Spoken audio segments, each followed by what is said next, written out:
Doksha, please start. Okay, thank you. Very good afternoon to my colleagues from RC Chandigarh and the dear. Good afternoon, sir. Good afternoon. Good afternoon.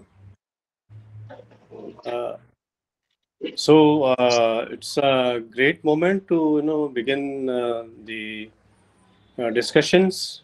It's a very useful course which is part of the uh, Bachelor's Business Administration. Besides, this course is also available across other several streams of the graduate degree program as well as postgraduate degree program. So the course is, as you know, this is a very important course, and it basically uh, builds skill and also the requisite aptitudes of working at a workplace. So the course name is English at the Workplace, and the course code is BEGLA 136. I once again extend very hearty welcome, and wish a very warm good afternoon to all the dear learners. So we are here to BEGLA 136 course, which is part of the BBA program as stipulated in the schedule, which is already supplied to all the learners. Uh, so this particular course is primarily to uh, build skills and also incapacitate the learners with the skills, with the capabilities, with the abilities, with the aptitude and attitude for the workplace. All of us know that any workplace is primarily uh, becomes functional when there is appropriate use of language. So we also know that most of our industry, MNCs, and lot many places have the English as the language of the workplace. Incidentally, there are a lot of issues, very small and minor and trivial issues uh, pertaining to language that sometimes we overstep them or just ignore them, not very deliberately, but it just happens because all of us comes from diverse backgrounds, and therefore we are normally require a small kind of orientation or training to work in a workplace, especially the workplace which has English as its language of the workplace. So the course is also very important for those learners who are actually passing out the program. They are becoming graduates very shortly, and they are preparing for the job market. So the course will discuss various such issues which are meant for you to become eligible, to become productive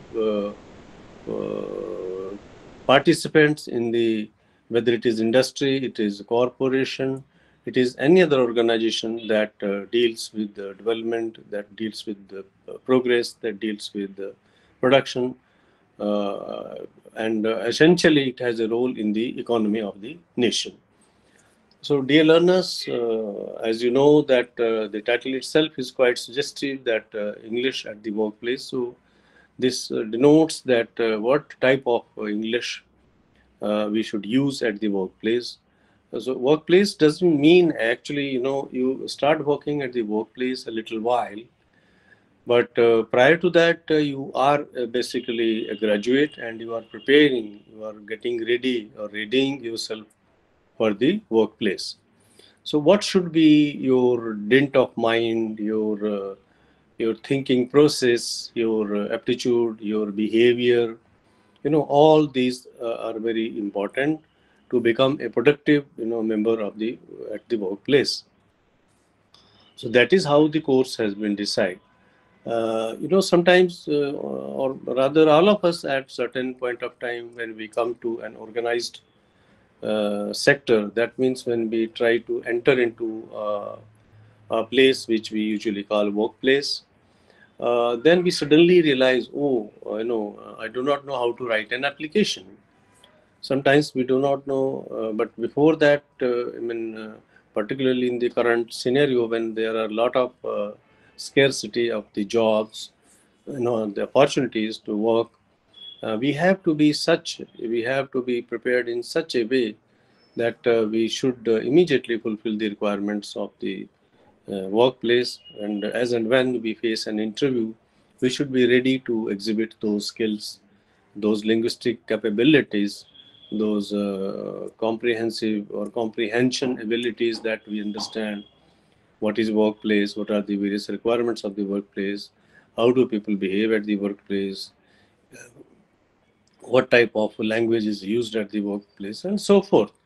So, what I'm trying to say is there is any number of prerequisites before we become eligible for the workplace. Let me just remind you that no doubt you are becoming a graduate, and thus you are becoming eligible for entering into a workplace. But as I mentioned, due to the paucity of opportunities to work, at the workplace, you must be chiseled out in a way that wherever you go, you should be immediately acceptable. You should be taken into for work at the workplace. But how to become, such qualified, such productive, such person who is endowed with the traits that we are accepted at the workplace. I would like to ask a small question. I am discussing the whole thing in English. Do you want that in between I should bring in some Hindi also, so that it is better understandable, or I should continue only in English? I know that the course itself is in English, and the title or the main idea is to discuss the nature and the form of English language at the workplace. But if you do wish, then sometimes maybe wherever required, I could use Hindi words. What is your suggestion? In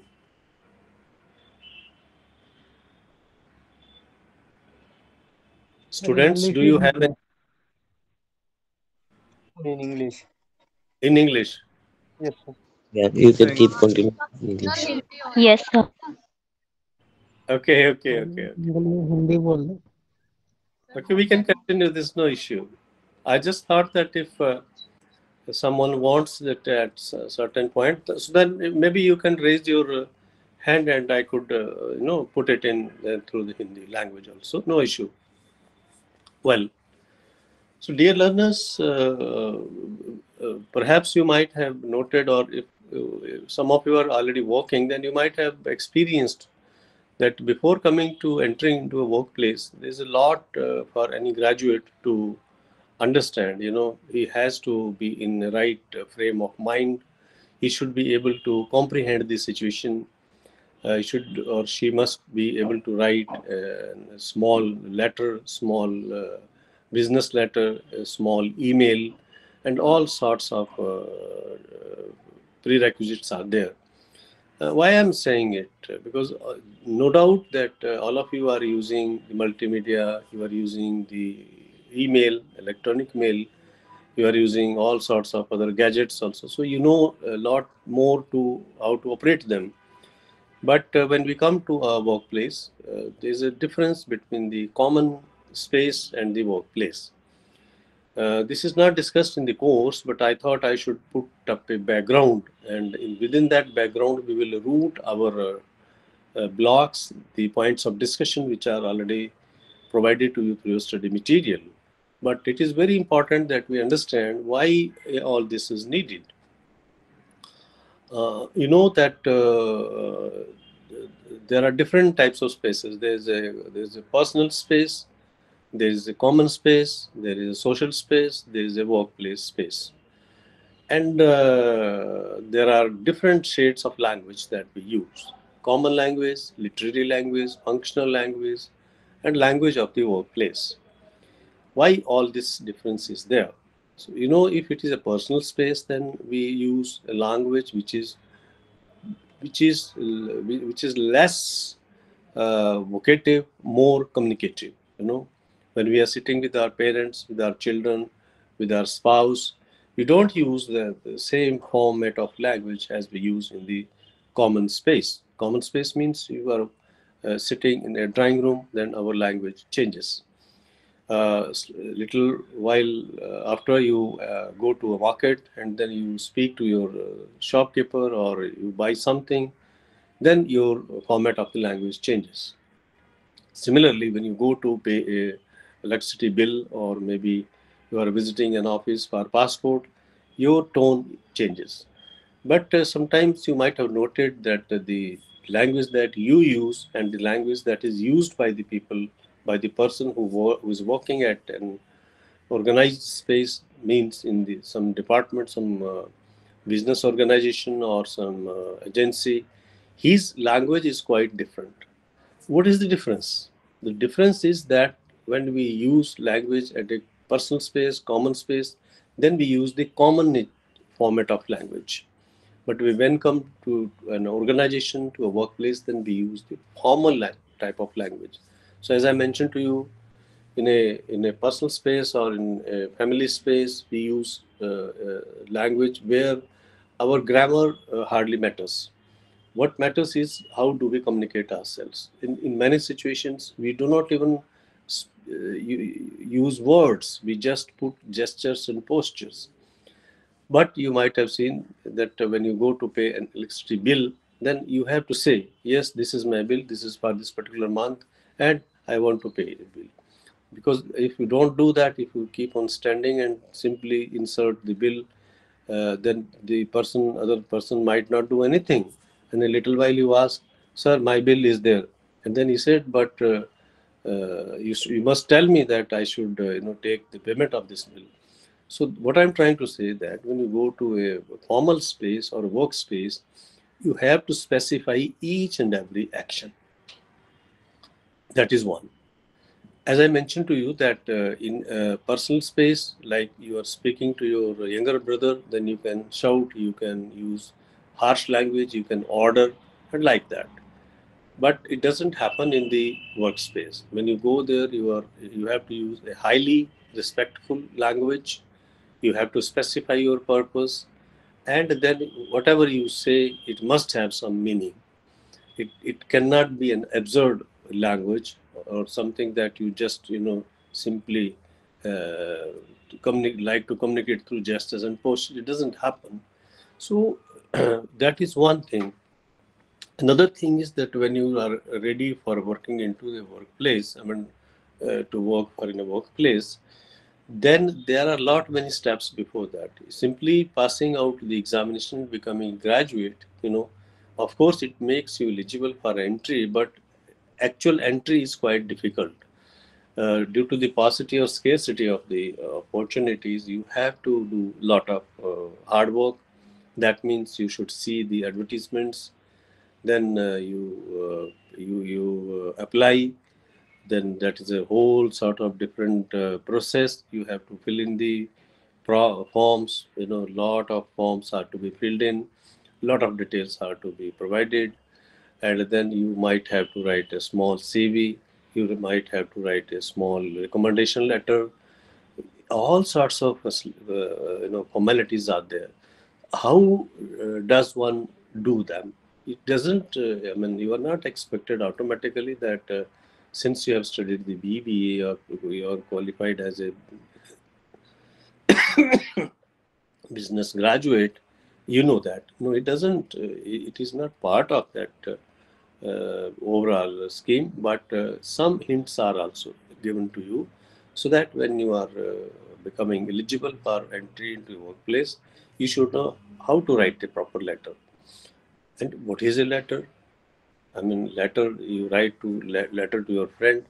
Then what is the difference between writing a letter to a friend and writing a letter to the managing director, or writing a letter to the secretary higher education or to the secretary Ministry of Industry?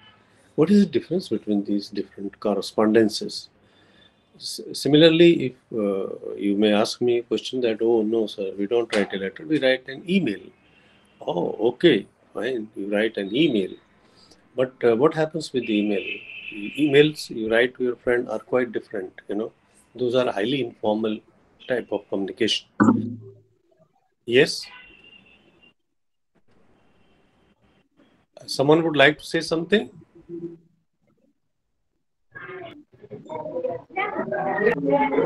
Okay, okay. So I'll continue. So when you write an email to a department, or for example, if you are requesting the prospective employer to send you the details of the job that is advertised, then what language use? What is the vocabulary of that? The very important part is the vocabulary, and very important next part is the arrangement of the words, which we call the grammatical structure of your language. All this matters a lot. Say, for example, if you are somewhere some vacancies advertised, and you send a request letter that please send me the details of the job, what are the prerequisites, and how I can be part of it, then you should write very systematically, very aptly, so that when your request is put up to the general manager or the secretary or the director of the industry, then he or she must get impressed that, oh yes, this person who is a graduate, business graduate, bachelor in business administration, and understands the nuances of the language. But if you have not practiced it, it is not taught in textbooks. It has to be taught separately, like this course, which is for the English at the workplace. So this is the intention of the course, to prepare you for the workplace. So preparing means doesn't putting into work right away. It means that a kind of sense is to be inculcated amongst you, so that when you feel like that, yes, I want to go to a work, I want to enter into the job market, then how, what are the capabilities, what are the qualifications? Qualification doesn't mean academics qualification only. Qualification means the required traits and other things. So this is a very interesting course, very, very useful course, that I should be saying, because it doesn't deal with your only the discipline in terms of studying administration, but also how to become part of the administration. This is the basic objective of the course. So the course is primarily, keeping all these requisites in view, that how to, explore the job market, how to, look for the opportunities, and if there are opportunities, how you should be applying for the opportunities. You see, these days it is very difficult to enter into a workplace. Simply, filling up a form doesn't suffice or make your job completed. But you have to prepare, you have to present a lot many other things also. Maybe you have to prepare a CV, and you have to attach a CV along with your application. Or there might be a condition that you should, prepare a presentation. That means you should present yourself, your candidature through the presentation before the board, which might be constituted for the purpose of recruiting managers, recruiting the workforce. Then there's another challenge: how to prepare a CV. What should be going into CV? So somebody is asking a question: what if after the lecture, maybe the regional center will come with the reply? You will definitely receive a reply from the RC. So what I'm trying to say is that no, it is not quite easy these days. So how, what should go into a CV? Why? How you can make a very appealing, a very emphatic CV? There's a difference. Simply putting up the details on a sheet of paper doesn't make your candidature stronger enough, to give you priority to, to keep you above the others. So there's a cutthroat competition in the job market. So in order to prevail upon others, you have to be very, very competitive, and you can become very, very competitive only when you have enough mastery in the use of language and other skills to, properly create documents and so forth. So, dear learners, my purpose is, please note that is not to demoralize you or to, discourage you, but what I'm trying to say that this job market is, very tough, very challenging, and of course it is also very remunerating these days. There are a lot of opportunities there which are well-paying opportunities, provided that you have the requisite skills, you are prepared for it, and you know how to behave in the job space or job market. So, keeping all these demands, all these needs of the profession, I call them the needs of the profession.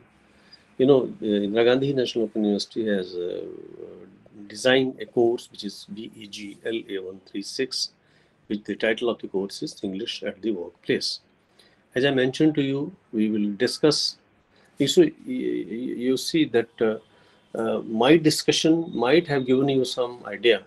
English at the workplace, how we should design our language structure, how we should use the words, what type of words should be used, when which kind of word is to be used. Not all the time good words works. You see, this is very important.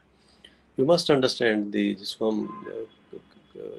मौके की नज़ाकत जिसको हम कहते हैं, and the need of the hour has to be kept in mind, and accordingly we have to modify, we have to change the tone and tenor of our language. So I hope I have given you the background, why the course is needed, what are the intentions of designing this particular course and offering it to you as part of your course, where the course is divided into 4 blocks.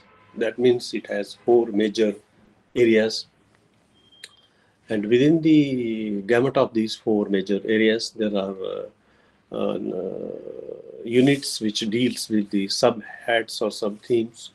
So put together, there are 4 courses, 4 blocks, and then there are 16 units altogether. So that means there are 4 major themes and there are 16 sub-themes which have been discussed in this particular course, BEGLA 136 BBA.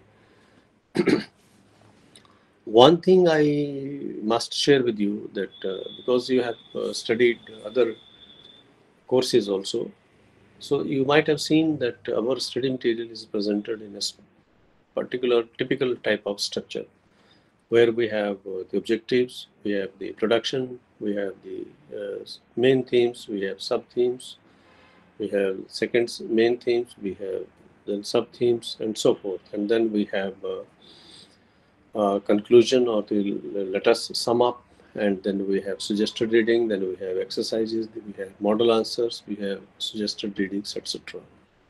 But if you look at the schema of this particular course, it is designed slightly differently. Reason being that because the purpose is not to acquaint you with the subject knowledge only here, but to prepare you as a as a marking candidate for the job market. So that means the idea is to prepare you to clinch the opportunities in the job market. That ability comes not only from studying a lesson, studying a course, but also to deliberating a lot about the situation for which you are competing. For example, if you are trying to put up responding to an advertisement whereby a post of assistant manager in the finance department has been announced, then what is required? The requirement of the post is that you should be handling the financial matters of that particular department or organization. So, what should you be ready with? This is a challenge. You should not be ready only with the financial aspects, but also you should be ready with the idea as to how to deal with the office. Because if you are able to deal with the office, what is office? Office is not just four walls. Office is built with the appropriate environment in which people are working, people are contributing through their work, their efforts. Somebody is helping you out, someone you are helping further, someone is assisting you in terms of bringing things from the outside space, so forth. A lot of cooperation is there. So, very first idea, very first requirement from a prospective manager is that one should be able to. What is a manager? Manager is one who manages the thing. One doesn't manages the things just by oneself. You know, uh, but the manager is one primarily who can work in a team. So if you can work in a team, that means you can lead a team.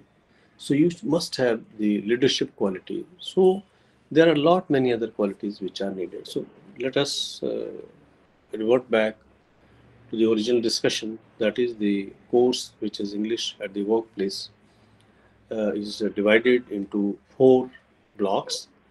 And those four blocks are, the very first one is exploring the job market. So exploring the job market, and the second block is preparing for job interviews. First one is exploring the job market. That means what I'm trying to say is that these days you don't know where you will be landing. That means where you will be getting an opportunity. You see, there are hundreds and thousands of spaces, places for work, and you can't be sure or just very firm that this space I will definitely grab. It doesn't happen.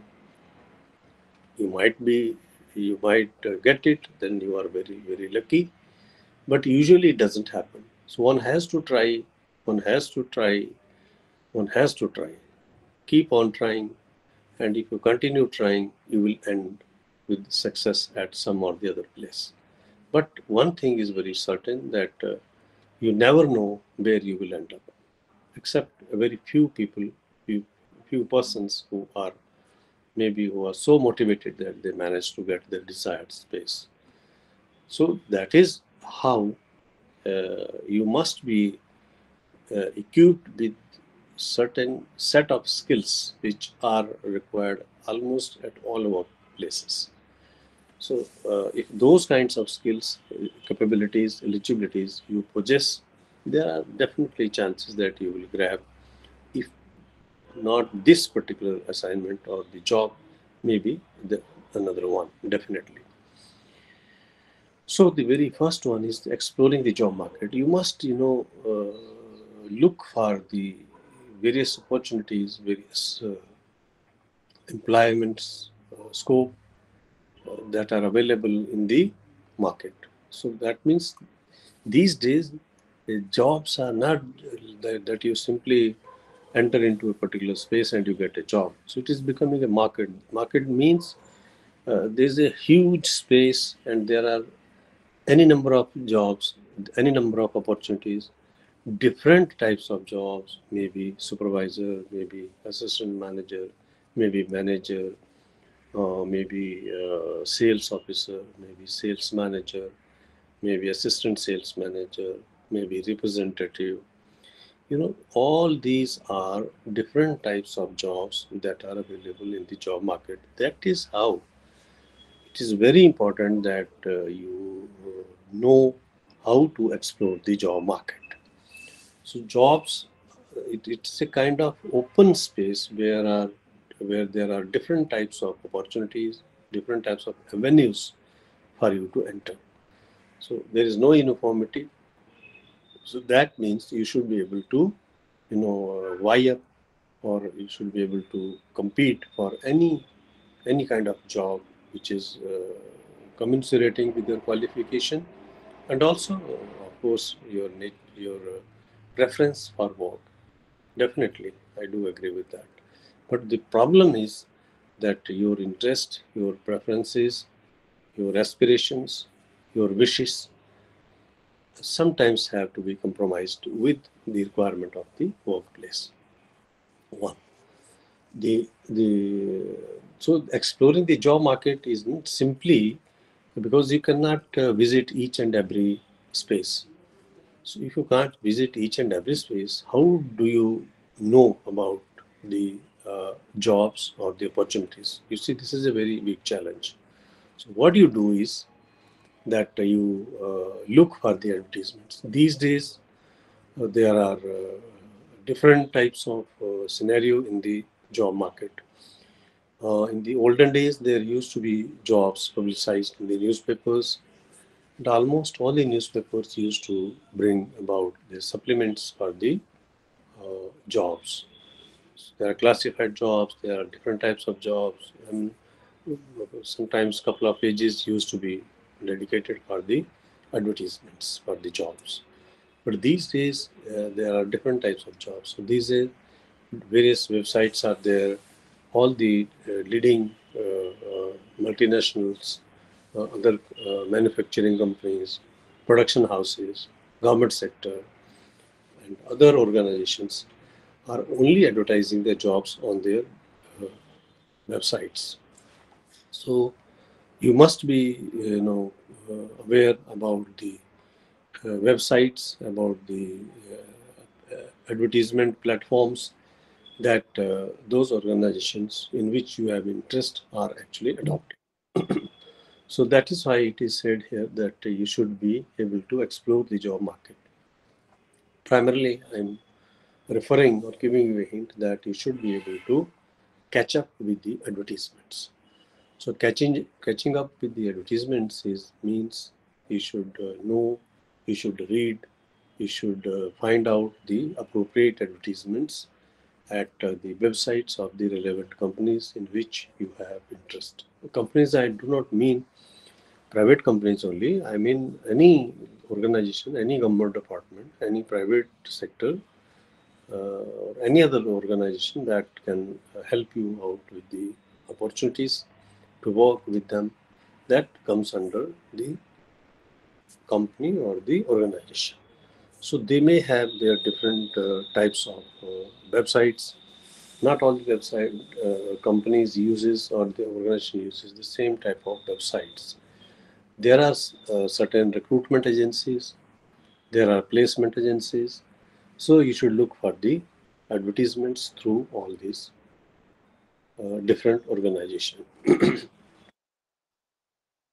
Now, second part, the next block that deals uh, with the challenges of the workplace or the English at the workplace. I will come to a point. English word is I'm keeping with all my throughout my discussion is because you have to behave, you have to work, you have to inform, you have to receive the information only through English language. So if that the, the the the main instrument of your correspondence, the main instrument of your dialogue communication is English, then you have to know the right use of the language. The second block is to discuss the preparation for the job interviews. So how do you get job interviews? I mean, it's a preparation, preparing for the job interviews. Before you get the interview call, what you have to do, you respond to advertisement. This responding to advertisement is not a simple phenomenon. It's not simply that you fill up a small form and then you will be called for interview. No. You see, these days there are a lot of formalities or a lot of expectations from the prospective candidates. You might have to fill up quite lengthy details in your application forms. Then along with it, you might have to attach your CV, curriculum vitae. So when you attach the CV, curriculum vitae, that means it gives you an opportunity to be heard of. How you should be heard of? Only because of a very strong CV. So not only that, you should be able to either write an application or write your brief CV. You should also be able to prepare a proper data sheets about your entire educational qualifications, your experience if you are already working somewhere, and other relating details with regard to your employment at the workplace, previous workplace. So this has to be submitted, only then you will be considered for interview. Say for example, you have been selected, you have been shortlisted for interview. Let us assume that you have been shortlisted for, or anybody, any candidate is shortlisted for interview. Then what should your further preparation be like? You see, going for interview is one thing, or appearing for interview is one thing, and making your interview a fruitful activity is another thing. How it is different? It is very different, because when you go for interview, then you are going to a highly formal space. Even though someone might call it that these days the interviews in the public and private sectors are no more formal. But let me emphasize here that these days all these private concerns or the public sector spaces or the MNC spaces are highly formal. So please do not take it lightly, take it seriously. And how to take it seriously? This is a challenge. Means you should be able to be presenting yourself properly.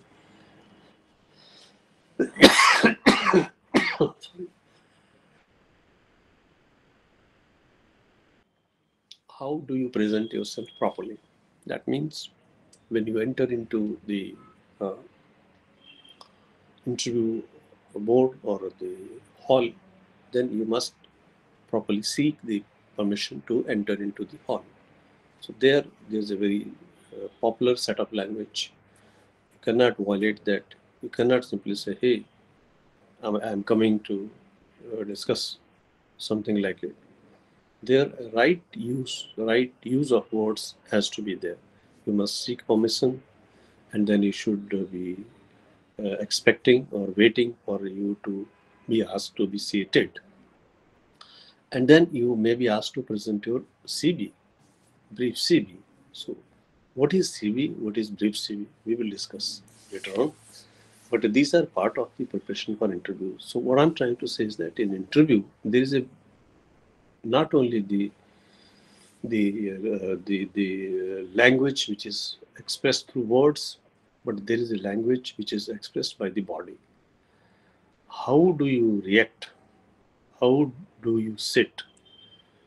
How you know whether you are listening to somebody or just go on speaking. If you are asked something, then you should be very clearly and emphatically put the information. So these are a lot of things. So whether your portfolio is effective, which you have submitted, whether your CV which you brought in with you for the interview is giving all the details about you, and so forth. So all these things are very important. And in certain interviews, you might be asked to write few lines.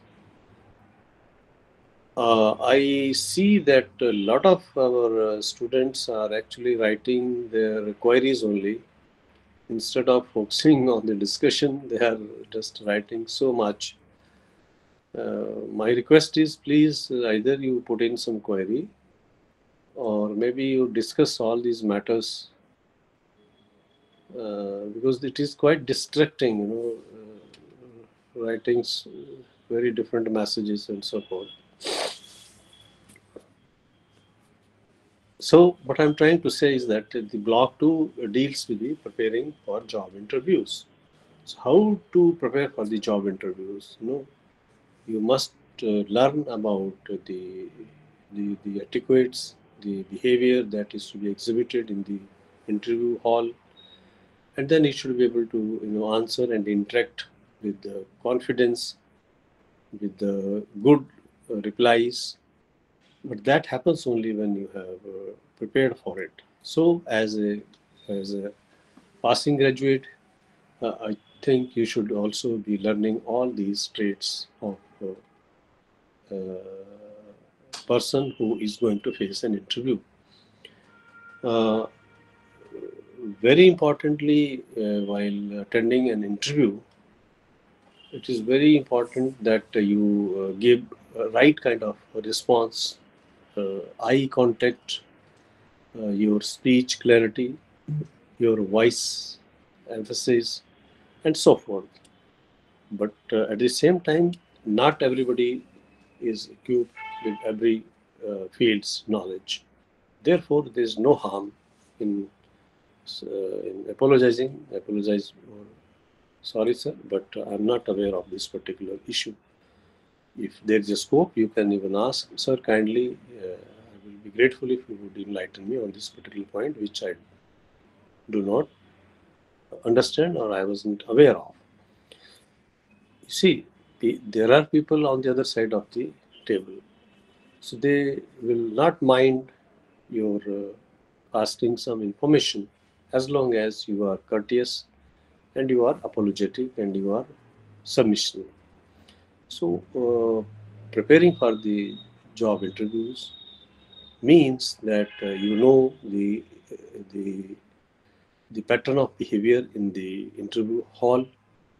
You know the right use of language, which is to be used in the during the interview, and also you know what we mean by the body language. Body language speaks thousands times more than the actual words.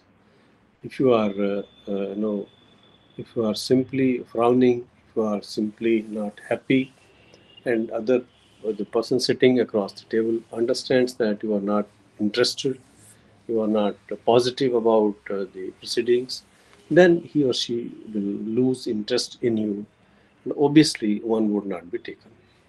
So if you are quite emphatic that you one should be taken, then you have to behave. You have to give right kind of postures, right kind of gestures, and then you must use proper language.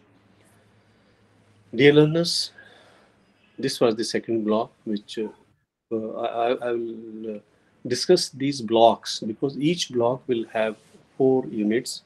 So we will discuss them one block one day. From tomorrow onwards, we will discuss these in the block wise. But today I'm just giving you an overall idea as to what we are going to discuss in the entire course of transacting this particular course. The block 3, it is a skill for the workplace. Skills for the workplace. Uh, this is very important thing. Skills for the workplace. Once you have responded to an advertisement properly, your application has been accepted, you have been called for interview, and you have attended the interview, and you have been selected, then what kind of requisitions are expected from you?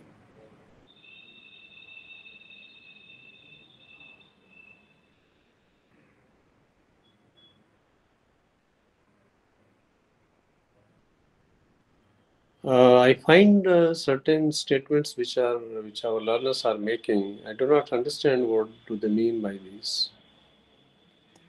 Dear learners, if you are interested,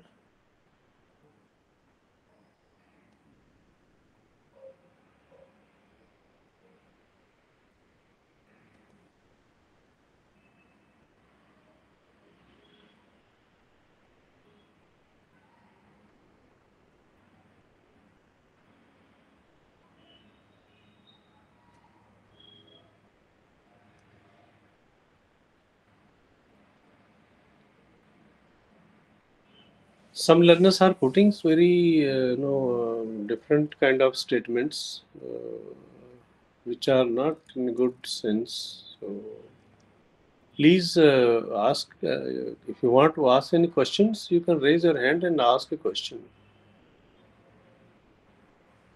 So I will go to the contents of the block 3, which is skill for the workplace.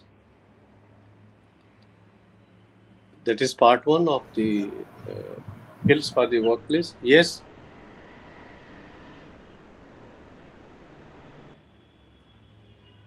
Skills for the workplace is discussed in 2 different blocks. The block 1 is meant for discussing the proper understanding of the workplace. What do we mean by understanding the workplace? You see, different organizations have different types of workplaces. Every workplace has a different social and cultural settings. If you go to a government sector, you will find that the socio-cultural environment of the workplace is different. If you go to a private sector, the socio-cultural settings of the workplace are different. Similarly, if you go to a multinational company and you see there are different socio-cultural setup of the workplace. So it is very important that one, while using the language, particularly English language, you do not make such comments, or you do not use or you do not put such words in use to express something which hurts, which are not in the cultural tone of that particular environment. Lot many times we use the words which are acceptable in our personal space, in our social space, or maybe in our typically regional workplace space. But when we come to multinational companies where people from different states, different countries, different nations are working, then there are certain words which are not acceptable.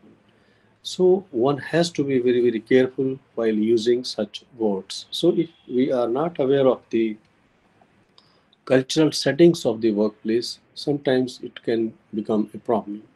So once you are selected and you are ready to go to work for the particular environment of a workplace, then you have to understand the cross-cultural settings of that particular workspace, and particularly in the business context. That means in the business meetings, business dealings, and certain other situations where lot many executives are attending conference seminar, then you cannot use those words which are particularly of regional settings but not acceptable at the national settings or the global settings. This many times happens that certain gestures and postures which are acceptable in our society are not similarly accepted or are not appreciated in certain other societies. Say, for example, the Japanese tradition is to bow and greet everybody. But in many societies, like in America and British society, you might feel that simply shaking a hand warmly is much more appreciated than simply bowing down your head. That is one. Secondly, you might have seen that in certain workplaces there is a strict uniform regime. Sometimes we fail to understand why it is so. So if somebody is working at a workplace and is not using the right type of dress, then it's a violation, not only the violation of that particular space, but perhaps there might be settings of that workplace that you should be properly dressed. Maybe you should have proper typical type of blazer, or maybe you must always be having proper shoes and so forth. You are not allowed to come in the informal shoes. These things looks little absurd when till we understand the requirement of the workplace. So all these come into the head, which is the cross-cultural settings of a workplace. So what I'm trying to say is that you have to appreciate, you have to understand, you have to understand all these cross-cultural settings. Cross-cultural settings are the social traits, the typical traditions, or the typical social hierarchies of that particular society for which the workplace is catering to. Say for example, if no, like if it is a Korean multinational company, and if you are working there, then you cannot give something to your member of the staff or member of the board by hand. So it's not something, it's not accepted there, it is not appreciated. So when we become part of such environment, that means working environment, then it is our duty to understand the socio-cultural settings, cross-cultural settings of that particular space. Look, in our society, Namaste is one such greetings which can be extended at any point of time. Whether we are departing, whether we are meeting, or whether we are saying good night, there is no need to say good night. Namaste. That means if we are taking permission to leave some space at 9:30 p.m. and we say Namaste, that means it is automatically treated as a good night. But in certain places, certain societies, until and unless you say so, that is good night, may I take your leave, please. You are leaving anyway, but still you must, formally say, may I take your leave, please. So all these are the cross-cultural settings of the workplaces. There are, I have already told you, there are 100,000 types of different workplaces. There are different workplaces which are run by different countries, by people who have come from different settings. So if if you are working in such environments, in such typical type of office spaces, one has to understand the cross-cultural settings of that workplace. Something very important about the customer service. This is also one very important point of discussion. So, customer services are very important, particularly in the service sector, where you serve the customers directly or indirectly. Say, for example, if we take note of large sales store or mall, where there are a lot of customers are coming. I do not know whether you have gauged, but there are different types of customers. So when we come to this block, we will discuss there are 10, 12 types of customers. So there are sophisticated customers, there are irritating customers, there are highly unsatisfied customers, there are demanding customers, and so forth.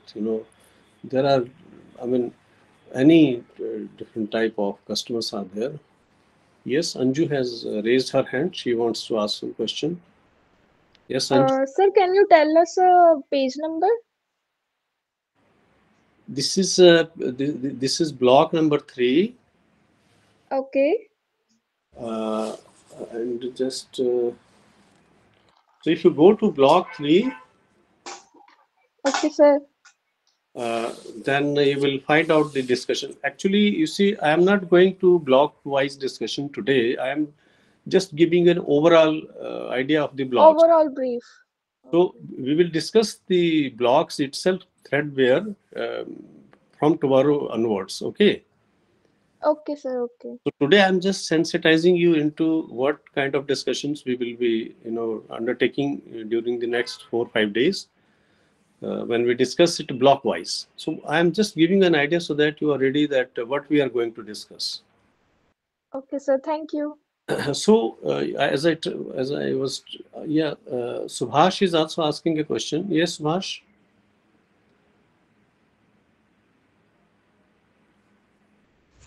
No, sir, no. Okay, okay. No, welcome. Peter has also raised the hand. Would you want to ask something? Yes, sir. Sir, I just wanted to check you are just telling the only units now. So I wanted to check when you will tell the clear picture of Okay. this.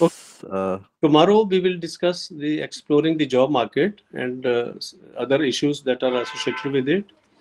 Day Mhm. after tomorrow we will discuss the preparing for job interviews. Then on 10th we will discuss the skills for workplace. Then on 11th we will discuss skills for workplace too, and then on the last day we will discuss the second part of the skills for the workplace too, and also the assignments. Okay, sir. Okay, got it. Welcome. Thank So what I was trying to tell you, I mean, even if we are discussing it in a general way, in general sense also, I think as a student of business administration, perhaps it is very important you to know the types of customers, their behavior, and then anticipating.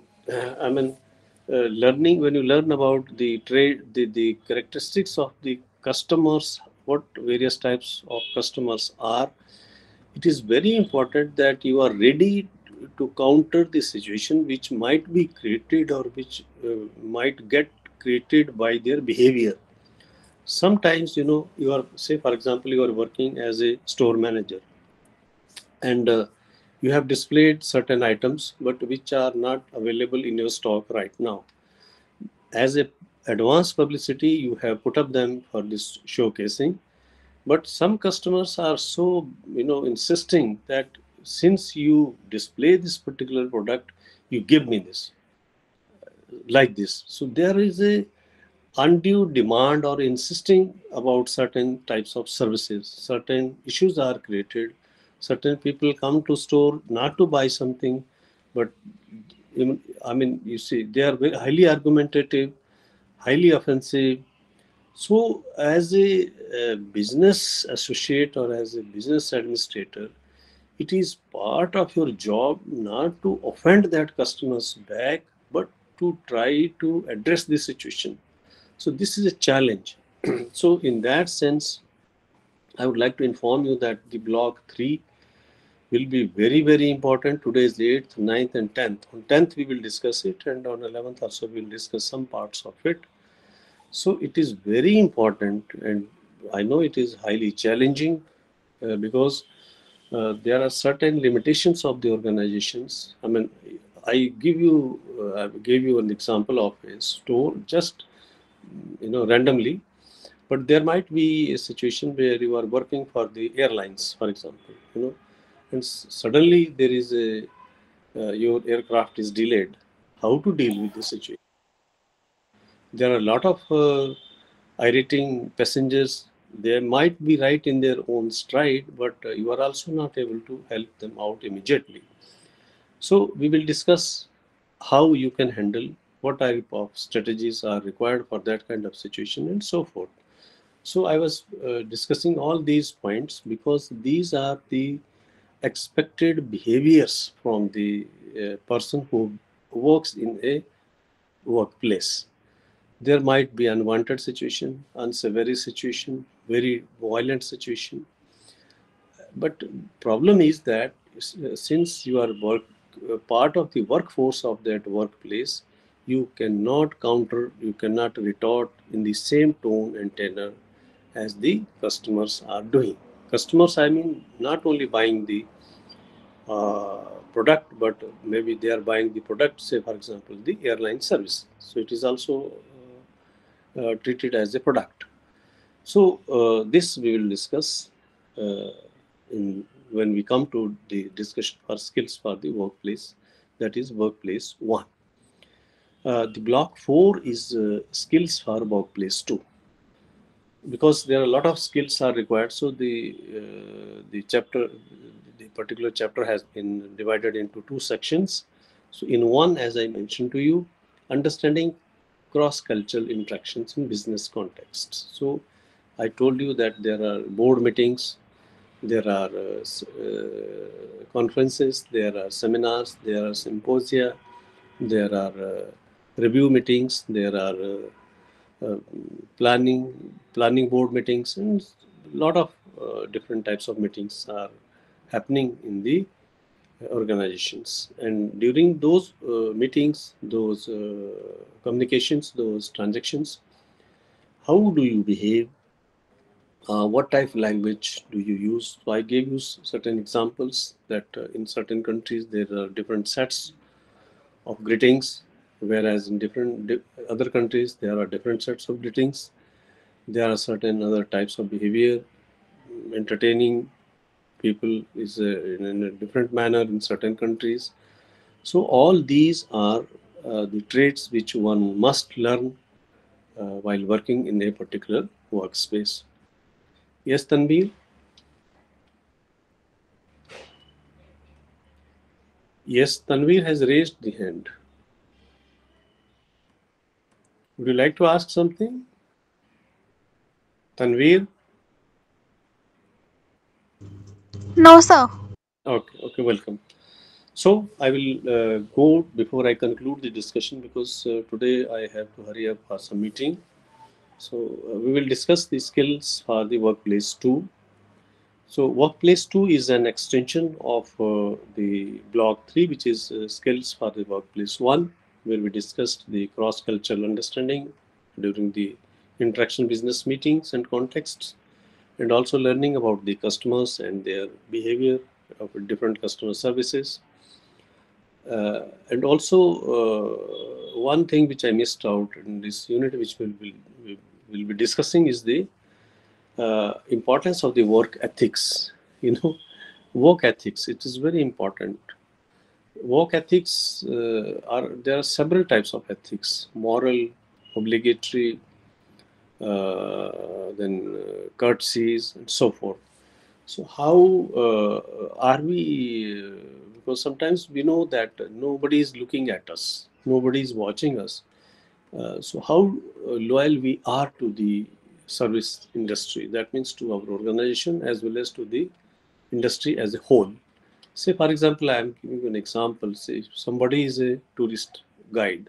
Then you are working with a group of tourists and traveling in a vehicle, and suddenly you get the vehicle stopped at a place, and there is a restaurant, high-end restaurant, and the tourists are charged very hefty for ordinary kind of eateries or things. But at the same time, you go inside and then you are treated well by the owner, and maybe some incentives also given. Even though you are not being watched by your organization, but you are not ethically right towards your organization, towards the whole tourism industry. This happens number of times. So not only that, it brings disregard to the organization, it brings bad name to the industry of that particular nation, and thereby it hampers the interest of the industry at large in a particular company, particular country, or in a particular region. So it is very important that we are very, very cautious about the work ethics of a particular industry. As I mentioned to you that the block 4 will discuss the skills for workplace 2. This is very important. It's the linguistic life skills at the workplace. What are the linguistic life skills? These are the skills which are related to the usage of language, uh, grammatically correct usage of language, in discussions, making presentations, writing business letters and emails. I think all of you are aware that these days there's a lot of discussions which are happening almost in all organizations. Certain people from a certain level onwards have to participate in the morning discussions. So the morning discussions at any business house are to plan the activities for the day, to plan the activities for the next 3 months, 6 months, or annual targets, review meetings. There are any number of meetings that happens in the industry. So how this is very important that you know what are the objectives of the discussions, meetings, how these meetings are conducted, how these meetings are made fruitful. Simply organizing a meeting is not the purpose. Actually, it should also be giving some results, positive results. So how to make it objective one, how to bring about the results from that particular meeting. So these are the life skills, how to conduct a discussion.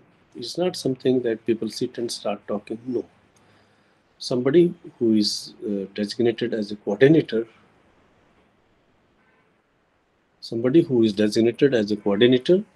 he should make a brief presentation which gives an idea of the meeting for the day.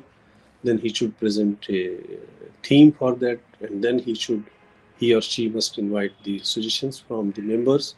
Then each member should be allowed to present his or her views, maybe one round or two rounds, and then finally there should be a conclusion which is presented by the coordinator. So then the meeting finally ends up with some suggestions, some recommendations. So that is how the discussions are conducted. So these are called the life skills or the linguistic life skills. That means how to use the language in an appropriate way or conducting the discussions and so forth. Similarly, another area, very important area with the uh, business activities is the business letters. Mind you that business letters are quite different from the ordinary or the letters which are written in other departments. Say, for example, if it is interministerial communication, the format of the letter is different. Business letters do carry certain specific types of informations. They deal with certain legal matters. They deal with certain warnings. They deal with the financial matters. So while writing letters, while sending communication to somebody else through a letter, one has to be a little careful as to what should be the format of the letter, what type of language has to be used, what should be mentioned in the letter, how it should be put in. Say, for example, somebody is holding your payment of maybe 50 lakhs for over 6 months. You should have made the payment about 3 months back. Somebody is not responding, then you write a letter. Maybe if it is a first letter, you simply remind that yes, it is pending, please make the payment. Then next time you send another letter, then it becomes reminder one. Then maybe if one has not been complying with the contents of the letter, then you write another letter. So eventually the language of the letters becomes more kind of warning, full of warning, and also letting the person know that there are legal implications which might be entailed if one is not making the payment.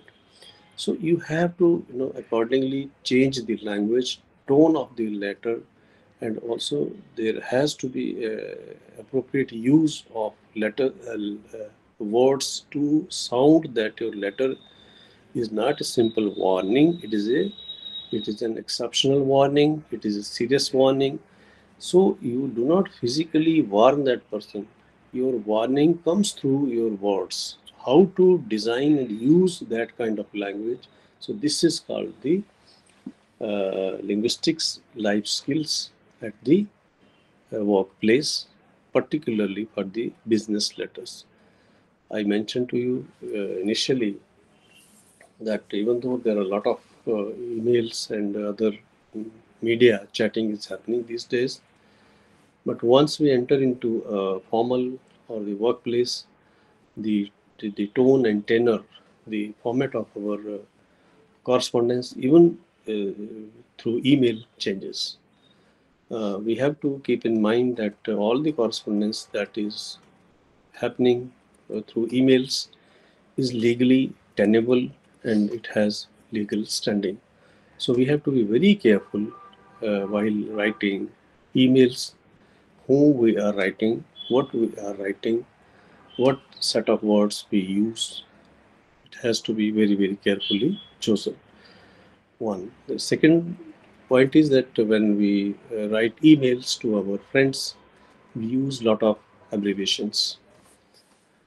But when we write letters, business letters, you see, we have to be very, very careful to explain, to put our contents in an understandable manner and explicit so that when it reaches the other side of the end, then whatever we have said, it is clearly understandable and it is clear to that person who we expect that he or she must reply or must comply with the contents of the letter.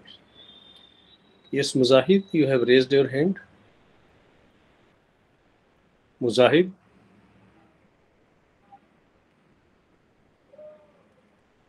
Amit? Okay.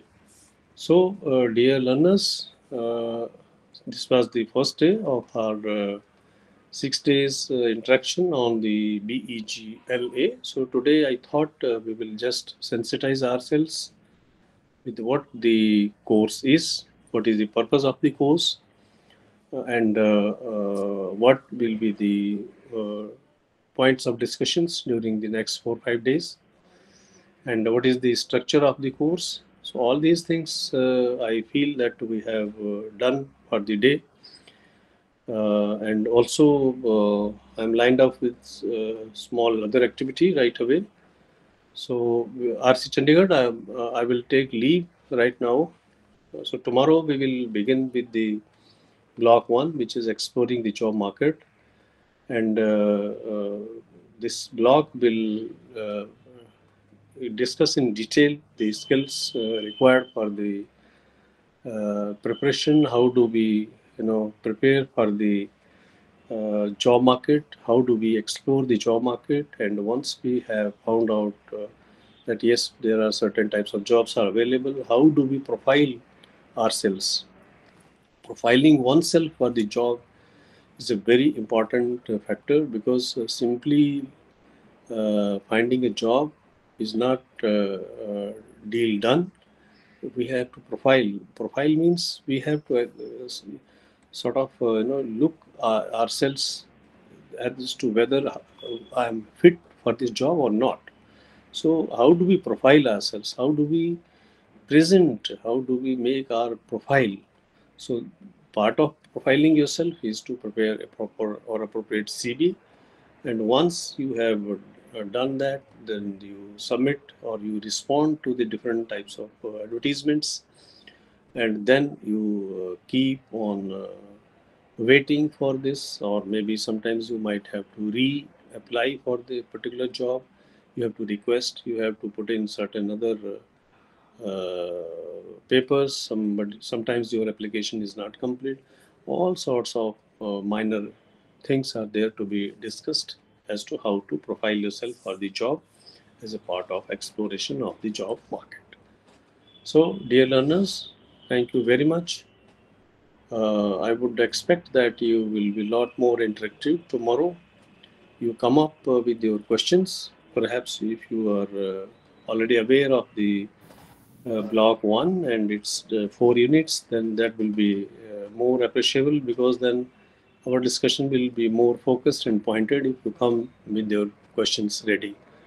So please go through the block one, which is exploring the job.